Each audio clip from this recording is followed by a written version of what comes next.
4 PM news network में दोस्तों आपका स्वागत है। मैं हूं आपके साथ राशिद ज़हीर। ईरान और इसराइल और मिडिल ईस्ट और दुनिया भर की खबरें लेकर आपके सामने हाजिर हूं। पिछली रात जो गुजरी है पूरी दुनिया को शॉक्ड कर गई। ईरान के वो ज़बरदस्त हमले किस प्रकार से इसराइल पर हुए हैं, ये तो अल जज़ीरा और दुनिया के जो बड़े बड़े अखबारात हैं उन्होंने वीडियोस भी लगाए और तमाम फ़ोटोज़ दिखाए और बताया ये कि इसराइल के लोगों के जहनों गुमान में भी शायद ये बात नहीं होगी कि ईरान का हमला इस प्रकार से आएगा। दोस्तों, बात यह है कि पिछली रात में ईरान ने अपने 2 नए मिसाइलों को लॉन्च किया और तमाम बीच में जितनी भी मैं कह सकता हूँ कि वो थे बंधन थे। कौन कौन से बंधन थे भाई? जॉर्डन जो है इंटरसेप्ट कर लेता है बीच में। दूसरी बात, इसराइल के अंदर भी अगर आप कहें तो कितने सारे एरोडॉम और ये दुनिया भर की चीज़ें लगी हुई हैं। उन सब के बारे में उनको सबको धता बताते हुए जो उसने इसराइल के अंदर बिल्डिंगों को तबाह कर दिया है, तो इसके बारे में तो बताने जा रहा हूँ। और दूसरी बात, ट्रंप साहब ने क्या कहा है, फ़ोन कॉल पर क्या बात हुई है ट्रंप नेतन्याहू की, वो भी आपको बताऊँगा। लेकिन बात यह है दोस्तों, उससे पहले मैं आपको कुछ चीज़ क्लियर करना चाहता हूँ। देखिए, इसराइल के अंदर 3 हमले ऐसे हुए हैं, इसराइल के हमलों को ईरान पर जो है वो उनको छोटा साबित कर देता है। 3 हमले मैं आपको ऐसे बताने जा रहा हूँ। पिछले 24 से 48 घंटों की अगर आप बात करें, मोसाद का हेडक्वार्टर उड़ जाना कोई छोटी बात है।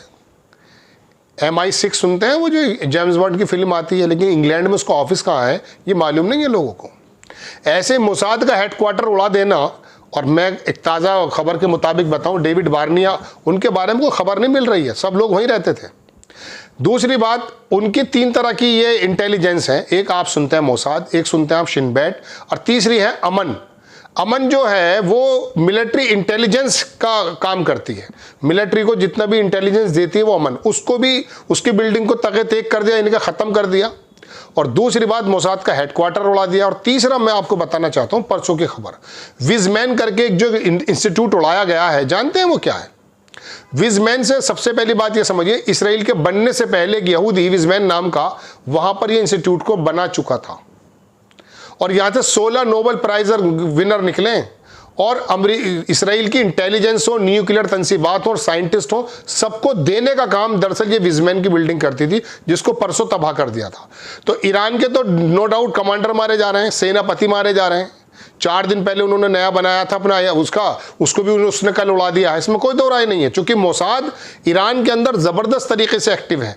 कल भी ईरान के अंदर पकड़े गए बहुत सारे लोग, फांसियाँ लगा रहे हैं उनको मारा जा रहा है। क्योंकि ईरान के अंदर मोसाद का इस्माइल हानिया, इस बात का कत्ल जो हुआ है इस्माइल हानिया का, उसको आप समझ सकते हैं, वो कोई मिसाइल थोड़ी मारा है, वो तो 2 महीने पहले उस कमरे के अंदर तमाम वो एटमी जो है मवाद रख दिया गया था, जिसकी वजह से उसकी मौत हो गई है। तो आप अंदाज़ा करें। खैर, तो मैं अपनी बात पर आता हूं। तो ये 3 हमले बहुत बड़े हैं। रात जो स्ट्राइक्स की गई हैं वो मैं आपको पढ़कर सुनाऊंगा, बड़ा समय लगेगा, लेकिन मैं आपको अल जज़ीरा की खबरें बता रहा हूं कि उसके अंदर बड़े बड़े हुए और वहाँ 30 मिसाइल 20 मिनट के अंदर 2 वेव्स के अंदर मार डालें। और ये 11वीं उसकी जो है वेव्स है।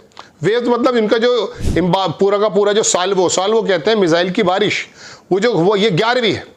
और इसराइल के अंदर वो मामला हो चुका कि उसका जो प्रेसिडेंट इज़ाक हर्ज़ोग है, वो एक गाज़ा के अंदर मारे गए सिपाही की जब वो फ्यूनरल में गया, वहाँ पर सायरन बज गए, उसको जाना पड़ गया। वहाँ के लोगों में एक अजीब व गरीब मामला है। वहाँ के किराए की कश्तियाँ करके भाग रहे हैं पोलैंड की तरफ, साइप्रस की तरफ। पोलैंड ने भी अपनी जो है वो जारी कर दी है। ये तो दोस्तों हैं खबरें वहाँ की जो मैंने बताई। अब मैं आपको धीरे धीरे बताऊं कि कहाँ कहाँ क्या क्या हमला हुआ, ये भी चलिए सुन लीजिए। 1-2 मिनट तो आपको ज़्यादा लगेगा, अब 4 मिनट हो चुके हैं, क्योंकि इसके बाद सिफारती खबरें बहुत हैं कि ट्रंप से बात क्या हुई है। आप 1-2 मिनट मेरी बात सुन लीजिए, मैं आपको दिखा देता हूँ। देखिए, इस बीच जो है सुप्रीम लीडर का बयान भी आया। अरबी में उन्होंने लिखा है कि हम जो है पूरी फोर्सफुली ज़ायनिस्ट एंटिटी का मुकाबला करेंगे और किसी से कंप्रोमाइज़ नहीं करेंगे। एक बात। दूसरी बात, ट्रंप साहब का भी बयान आ चुका है दोस्तों। ट्रंप ने कहा कि वॉल स्ट्रीट जर्नल के अंदर कि Trump was considering option to National Security Council meeting including strike on Iran। वो बिल्कुल सोच रहे हैं। जर्मन का चांसलर भी यही बात कह रहा है। आप देखें, दूसरा हमला दिखाता हूं आपको। चैनल 14 ने बताया कि ये waves of missiles from Iran, Israeli defensive missile fell on तेल अवीव। फेल हो मतलब पूरी तरह से जो है मिसाइल डाली गई हैं तेल अवीव के अंदर, और ये आगजनी का सीन मैं आपको दिखाई रहा हूँ। इसराइल के प्राइम मिनिस्टर ने नेतन्याहू ने जो है फ़ोन कॉल किया यूएस प्रेसिडेंट को। जब नेतन्याहू ने कन्वर्सेशन किया ट्रम्प से, ये कन्वर्सेशन जब हुआ है जब US president consultation with his nationality security team, वो जो G7 से वापस आए थे अपनी सिक्योरिटी टीम से मशवरा कर रहे थे, तब ये बात हुई है। और उसका कहना है कि साहब आपको आना पड़ेगा, हमारे अकेले के बस की ये काम नहीं है, ये जर्मन के चांसलर ने कही है। ठीक है जनाब। अब आप दूसरी खबर दिखाता हूं मैं आपको, ऐसे धीरे धीरे जल्दी जल्दी बता दूंगा। ये भी बड़े ज़बरदस्त हमले, एक खबर देख लीजिए, हिब्रू वेबसाइट है, उसने कहा इनिशियल डाटा ये है कि ईरान की जो मिसाइल्स हैं नॉट ओनली एक्यूरेट, ये मैं आपको दिखा रहा हूं अल जजीरा की खबर, लेकिन उन्होंने ली है हिब्रू वेबसाइट, वल्ला वेबसाइट बड़ी है उससे ली गई है, कि इनिशियल डाटा ये कहता है कि ईरान की जो मिसाइल्स हैं वो not only accurate but also cause significant damage when they hit the target. मतलब वो एक्यूरेट भी है और टारगेट पर बहुत बड़ा नुकसान भी कर रही है। F-35 भी गिरा दिया गया दोस्तों, ये खबर देख लीजिए। ईरान की रिवोल्यूशनरी गार्ड ने बताया कि we use first generation of Fateh missile 11 wave of the operation true promise. वहां ईरान का एक मेयर है, उसने कहा F-35 गिरा दिया, एक ड्रोन की तस्वीरें भी दे दी गई हैं। यह खबर मैं आपको बता ही चुका हूं दोस्तों। ट्रंप ने जो है जो लोगों को भेजा जा रहा था ईरान से बातचीत करने के लिए, उनको वापस कर लिया है। Trump backed away from sending senior officials to meet with the Iranian to try reach agreement. अब कोई बातचीत नहीं चल रही है, लेकिन ये काम चल रहा है। अब मैं आपको एक बात और दिखा देता हूं, सिर्फ 12 दिन की चीज़ें बाकी। अगर अमेरिका हट जाता तो इसराइल 12 दिन ही लड़ सकता, उसके बारे में ये बात है। ये इन्फॉर्म्ड सोर्सेज हैं, किसका? वाशिंगटन पोस्ट, बहुत बड़ा अखबार। उसने कहा इसराइल को चुनना पड़ेगा कि if want to intercept Israel defence system is already exhausted, बिल्कुल पूरी तरह से खत्म हो गया है। वाशिंगटन पोस्ट ने लिखा कि America and Israel intelligence assessment ये है कि अगर Israel could intercept missile for 12 days without American support, सिर्फ 12 दिन वो लड़ सकता है विदाउट अमेरिकन सपोर्ट।